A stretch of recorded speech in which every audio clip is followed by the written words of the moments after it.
বিএনপির মহাসচিব মির্জা ফখরুল ইসলাম রাষ্ট্রপতি মনোনয়ন পাওয়ার কারণে বিএনপি মহাসচিবের পদ থেকে তাকে পদত্যাগ করতে হয়েছে। একইভাবে তিনি স্থায়ী কমিটির পদ থেকেও পদত্যাগ করেছেন। ফলে বিএনপির একটা রাজনৈতিক পরিবর্তন, সাংগঠনিক পরিবর্তন অবশ্যম্ভাবী।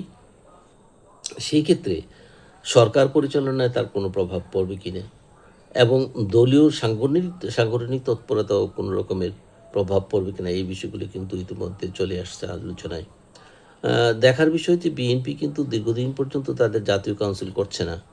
এর মধ্যে 2 বছরের বেশি হয়ে গেল আওয়ামী লীগ সরকার যে পতন হয়েছে, তারা এর মধ্যেও কিন্তু জাতীয় কাউন্সিল করতে পারেনি। সর্বশেষ ডিসেম্বর কিংবা জানুয়ারিতে জাতীয় কাউন্সিল হওয়ার যে পরিকল্পনা তাদের আছে, সেই পর্যন্ত হয়তো মহাসচিবের দায়িত্ব পালন করবেন রিজভী সাহেব, রুহুল কবির রিজভী। তো রুহুল কবির রিজভী যে পরবর্তী সময়ে পরিপূর্ণ মহাসচিব হিসেবে দায়িত্ব পালন করবেন না করার সম্ভাবনাই বেশি, এটা কিন্তু আলোচনায় চলে এসছে। তাইলে কি আসবে মহাসচিব? নতুন নাম আসতেছে, যেমন মির্জা ফখরুল ইসলাম আলমগীরের মনোনয়নের পূর্বেই জল্পনা কল্পনা সামাজিক যোগাযোগ মাধ্যমে তার নাম লিখিত সর্বাগ্রে চলে এসেছিল যে তিনি হবেন পরবর্তী রাষ্ট্রপতি। ঠিক তেমনি পরবর্তী মহাসচিব হিসাবে সবচেয়ে বেশি নাম আসছে হলো সালাউদ্দিন আহমেদ। সালাউদ্দিন আহমেদ যদি মহাসচিব হন, সেই ক্ষেত্রে সরকারি মন্ত্রণালয় পরিচালনার ক্ষেত্রে তার যে তার সুযোগটা কমে আসবে, কারণ তিনি মনোযোগ দিতে হবে তার সংগঠনের প্রতি। কারণ সংগঠন দীর্ঘদিন পর্যন্ত জাতীয় কাউন্সিলই শুধু নয়, জেলা পর্যায়ের যে কমিটিগুলো আছে সেগুলোতেও কিন্তু খুব একটা সুবিধাজনক নয়। অধিকাংশ জেলার মধ্যে আহ্বায়ক কমিটি দিয়ে কাজ চলতেছে। তো দলকে এখন সংগঠিত করা খুব জরুরি তাদের জন্য, কারণ আগামী দিনগুলিতে জামাত এবং এনসিপির জোট, 11 দলীয় জোট সেটা তারা মাঠ দখল করার আপ্রাণ চেষ্টা করবে, কারণ তারা এখন একচ্ছত্রভাবে বিরোধী দলের অবস্থান তৈরি করতে পেরেছে। এখন আর আওয়ামী লীগ যে বসে থাকবে তা না। আওয়ামী লীগের কর্মকাণ্ড নিষিদ্ধ থাকার পরও তারা কিন্তু বিভিন্নভাবে চেষ্টা করবে যে তারা রাজনীতির মাঠে আবার সরব হওয়ার জন্য। নিষিদ্ধ হোক আর যাই হোক, আওয়ামী লীগও কিন্তু একটা রাজনৈতিক শক্তি হিসেবে দেখা দেবে শিগগিরই।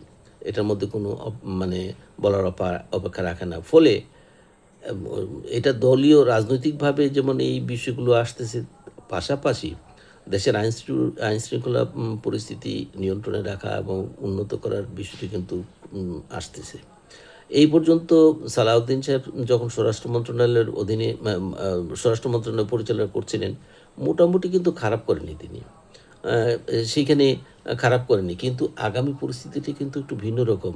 দেশে যেভাবে বিভিন্ন জায়গা থেকে বোমা উদ্ধারের ঘটনা ঘটতেছে এবং জঙ্গিদের সংগঠিত হওয়ার খবর বিভিন্ন জায়গায় আসতেছে, সেই জঙ্গিদের কিন্তু দমন করার জন্য সরকারিভাবে ব্যবস্থা গ্রহণ করতে হবে। সেই ব্যবস্থাটা সালাউদ্দিন সাহেব যেভাবে শক্ত হাতে চেষ্টা করেছেন, সেটা পরবর্তী স্বরাষ্ট্রমন্ত্রী কতটা পারবেন, এটা একটা দেখার বিষয়।